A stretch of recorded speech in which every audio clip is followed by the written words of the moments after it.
صباح الخير على الجميع.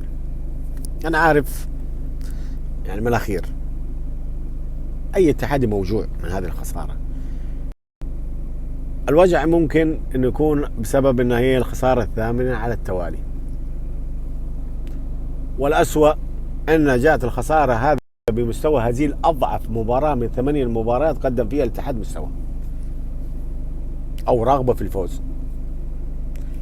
أداء غير متوقع ومفاجئ للاتحادين من الاتحاد، قبل أن أحد يعني يقرر أنه هو يواجه فريق قوي من أقوى الفرق في المملكة العربية السعودية، من أقوى الفرق العربية، من أقوى الفرق الآسيوية. يعني المفروض هذا يكون يلعب في دوري أوروبا، ما يلعب معنا في الدوري. فلذلك الأخطاء اللي بدت من الاتحادين هي اللي سهلت الفوز للهلال. حقيقة يجب أن نعترف بهذه المشكلة. طيب فين الأخطاء؟ حنقول المدرب، حنقول اللاعبين، وحنقول قبلهم أنه في أخطاء في تهيئة اللاعبين، لأن التهيئة حقيقة ما كانت واضحة على اللاعبين بشكل كبير. وأنا اهتز الفريق من أول 3 دقائق وهدف، اهتز بعد 5 دقائق هدف، نص ساعة خلصت المباراة 3-0، وكاد الشوط أن يخلص أكثر من كذا لولا براعة الحارس وبعد حالة الرعونة عند هجوم الهلال.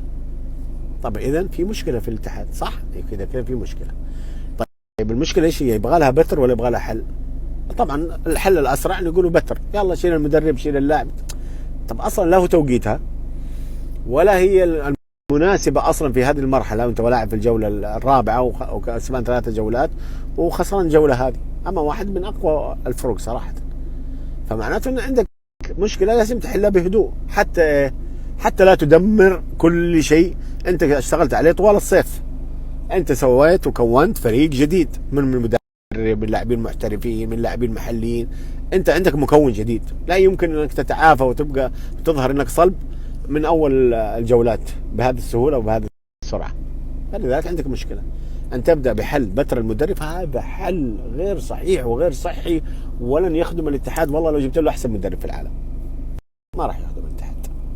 إذن في فرصة. اللاعبين، في لاعبين ما ظهروا بأداء عالي ولا تركيز في هذه المباريات، ولا يعني ترابط يعني محاولة حمل أو عودة المباراة أو عودة الاتحاد في المباراة. ما حد بادر بهذا الشيء. يعني ما كان في حقيقة قائد. أنا أقولها بكل صراحة، ما في قائد في داخل الملعب، ما في يعني لا سعودي ولا غير سعودي. ما يشعرك أحد كذا في ذيك اللي يتميز فيها الاتحاد. 3 في خطأ عند الإدارة. خطأ الإدارة إيش هو؟ أن التهيئة ما كانت صحيحة، تهيئة سيئة جدا عند الفريق، واضح من معنويات اللاعبين، واضح من... أنا ليش أقول الكلام هذا؟ أنا ما ندافع عن المدرب بلان، أنا ما دافع عنه لسه. يعني لسه المدرب لسه في أول الطريق، ومدرب جاي على مكون هو جديد كمان معاه مدرب جديد للفريق، لاعبين محترفين جديدين على الفريق بشكل كبير، محليين جديد، فريق مكون جديد. لا يمكن أني أنا أطلق أحكام جازمة لدرجة أني أنا أقول والله المدرب هذا يمشي. حتى هو مشيت وقلنا ما هي سهلة، لكن إحنا نروح للحلول.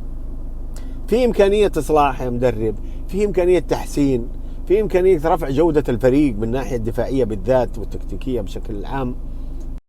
كويس والله، لازم ياخذ فرصته كمان. تعال أنت يا اللاعب الثاني، يعني كمان نتناقش فيه. تعال أنت يا فلان يا العمري، تعال يا فلان يا من اللاعبين، أي أحد ما نسمي كثير.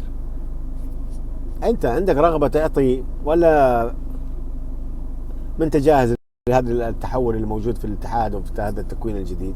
أنت جالس يا حبيبي استريح. حتى المدرب يجزم عليه بهذا الكلام. حبيبي لاعب ما هو جاهز لا تدخله في التشكيلة، لاعب ما هو مهيأ لا تدخله التشكيلة. لا أحد يجامل على حساب الفريق.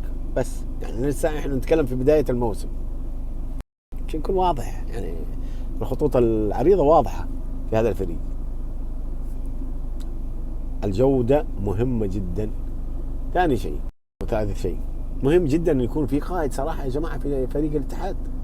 ما في قائد، ما في أحد موجود، لا أحد يتناقش مع حكام، لا أحد يدخل في مشكلة يحلها، ولا ما في فريق مسالم. هذا ليس الاتحاد.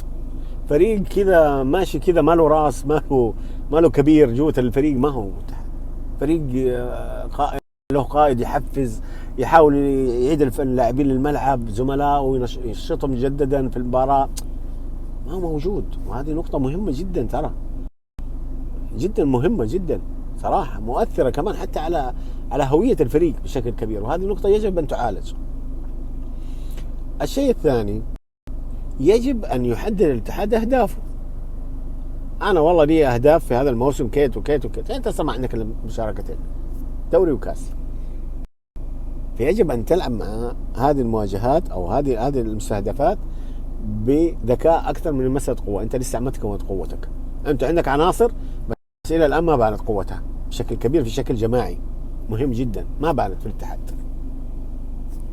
يعني يبغى لك لسه وقت، وهذا الوقت أنت تطرح فيه حلول واشتراطات على المدرب أنه يسعى لها، وعلى اللاعبين أنه يكون واضحين الأمر أمامهم إيش المستهدف عند نادي الاتحاد والقتال عشانه. فإذا يجب أن نعالج المشكلة، ما نستغرق في أنه والله في النقاش ولا فيها لا، خلاص واضحة في الاتحاد. يعني يجب أن نعالج المشكلة، ما نستغرق في أنه والله في النقاش ولا. اللي أبغى أوصل له في نهاية الحديث مع الاتحاديين أنه الفريق ما كان سيء حقيقة، يعني ما هو بذاك السوء الدمار ذاك اللي كان موجود في الفرقة، ولكن واجه فريق ما هو سهل، فريق صلب، فريق يعني يا رجل لعب تحت 23 سنة اللي مستقطب من عندهم ب 40 مليون 40 مليون يورو، يعني ما هو فريق سهل. فلذلك انت لا حد يحطم فريقه على حسب خسارة مباراة. فريق الاتحاد انا اقول مو سيء، وممكن بالامكان احسن مما كان، ويجب ان واحد ينتظر انه يشوف الشيء الافضل عند اللاعبين هذول اللي تم تكوينهم في الفريق، المدرب، العمل الاداري الجديد، كل شيء ما اخذ فرصته اصلا كامل. فيجب ان ننتظر شوي. انا والله ما اقدر اقول والله انا طالب زي اللي يطالبون باقاله المدرب الان.